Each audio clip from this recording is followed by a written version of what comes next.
This video is going to be covering significant figures, and we are going to be looking more into what are significant figures, why are significant figures important, and how can we figure out how many significant figures are in a certain number.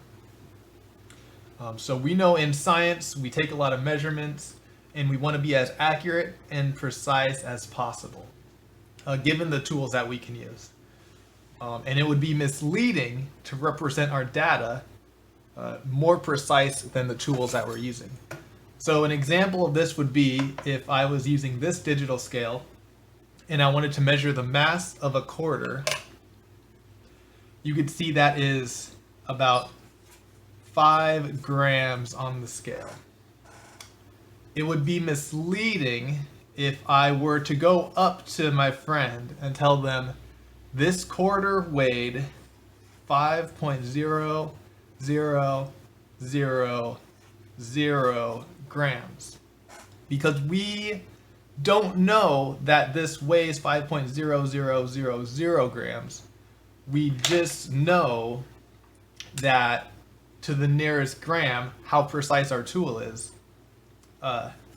it's about 5 grams. So it'd be okay to go tell our friend, this quarter is 5 grams, but it would not be okay to tell our friend that it is 5.0000 grams.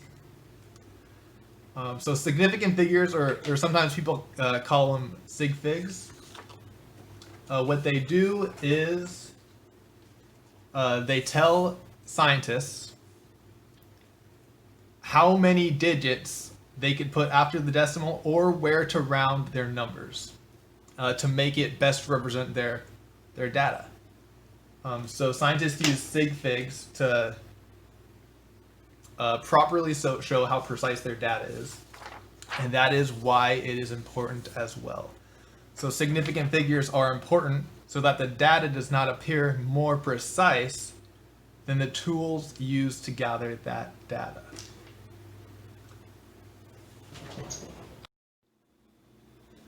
When using tools to gather data, we could use these tools to tell us how precise our measurements are supposed to be, and the tools help us know the correct amount of significant figures.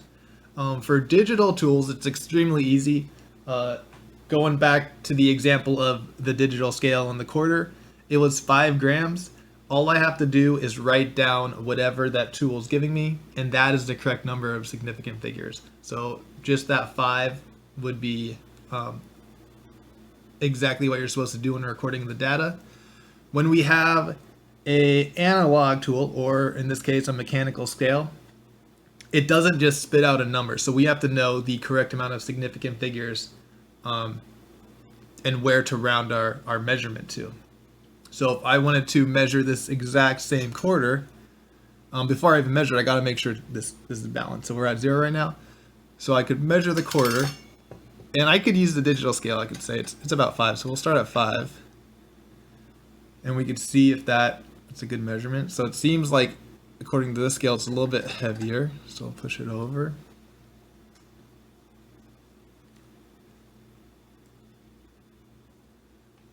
And maybe even a little bit more.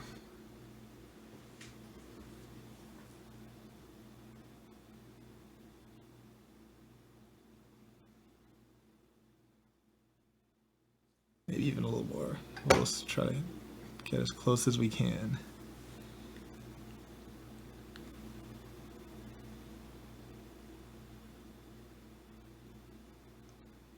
All right, that is pretty good. So we could take a look at this measurement. And if you could see here, let me see if I could zoom in as close as I can.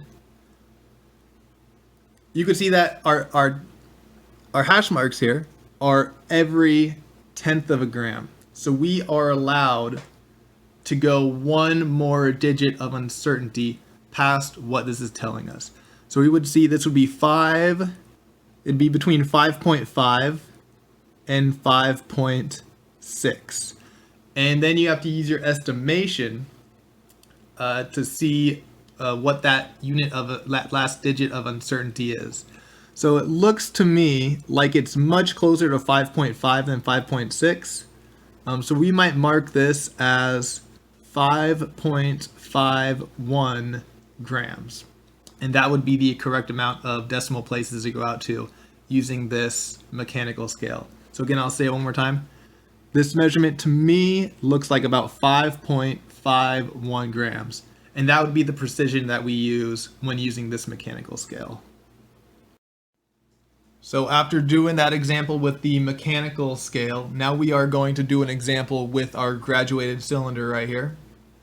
We're going to try to measure as precisely and with the correct amount of sig figs that this specific graduated cylinder allows us. When measuring with a graduated cylinder, and this is kind of hard with the camera, we want to try to get as level as we can with it. So we're looking flat across at the fluid. And this specific graduated cylinder has marks every milliliter. So we can see right now, this looks to me between 40 and 41 milliliters. And then we get to use our digit of uncertainty to try to guess where it is between 40 and 41. So remember, we want to measure from the center of the fluid.